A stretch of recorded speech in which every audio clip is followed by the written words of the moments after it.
Next chapter, scale drawing and angles of elevation and depression. Scale drawing. We talked about ratios and proportions, and we said that a ratio is basically a relationship of two or more items, and that a proportion is basically two equivalent ratios. Scale drawing is all about proportions. A map is a very good example of scale drawing, which is just a drawing that is either larger or smaller than the real thing it represents, but it's still in proportion to that thing. For example, this map of Hawaii is much smaller than the actual Hawaii. But even though the map is smaller, it's still proportional to the real Hawaii. And it even has a scale on it to show the relationship between the two sizes. This is an example of what we call a linear scale.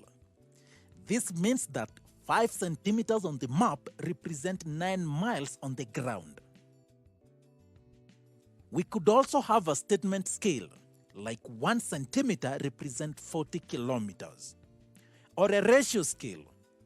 Usually in ratio scale, the units must be the same. And so for 1 centimeter represent 40 kilometers, all the units must be in centimeters. And so we shall have 1 to 4 million. We can have that in form of a fraction. 1 centimeter over 40 kilometers, or 1 centimeter over 4 million centimeters. For our map, it shall be 5 centimeters over 9 miles, or 9 miles over 5 centimeters. Suppose we want to know how many miles it is from Mauna Loa to Hilo. We can set a proportion to work that out. The ratio that we already know is 9 miles over 5 centimeters. Now, we only need to set that equal to an equivalent ratio that has the unknown distance. Because we have the map, we can use a ruler to measure how many centimeters it is from Mauna Loa to Hilo. It looks to me like 20 centimeters. And so the bottom number of the equivalent ratio is 20 centimeters. And the top number is the number of miles, which is unknown. We put an n. So to solve for n, we do our cross multiplication. N times 5 is 5n. That is equal to 9 times 20. To get n, we divide by 5, and we get 36 miles. It's that simple.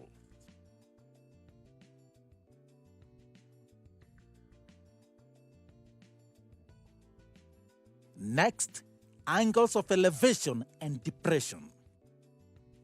You are looking up at something. This is called the angle of elevation. The angle of elevation denotes the angle from the horizontal upward to an object. So the angle is above the horizontal. Or maybe you are looking down at something. Straight ahead is the horizontal. And if you are looking below or downward, this will denote the angle of depression. And now we have two parallel lines and a transversal cutting across each line.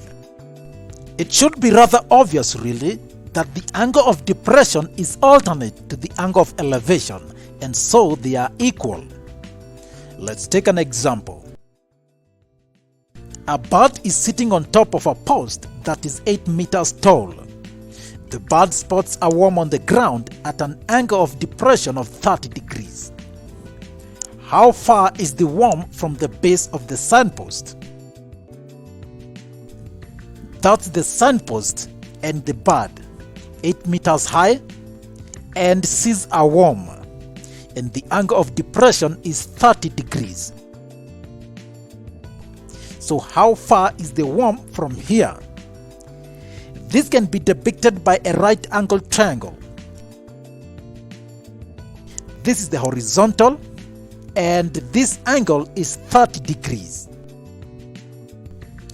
The angle of depression is equal to the angle of elevation. And so we find x. By drawing this illustration to scale, we can be able to find the distance from the foot of the post to the worm.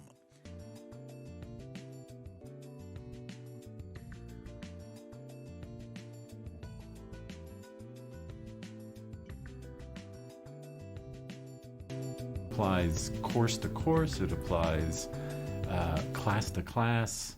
Miss a class, one class, maybe that's fine. Miss 2 or 3 for whatever reason, the rest of they're speaking a foreign language for you, and you just have to make it up, or going to class has no point. If you don't go to class, it just gets worse. It snowballs, and once it starts going downhill, you're in trouble.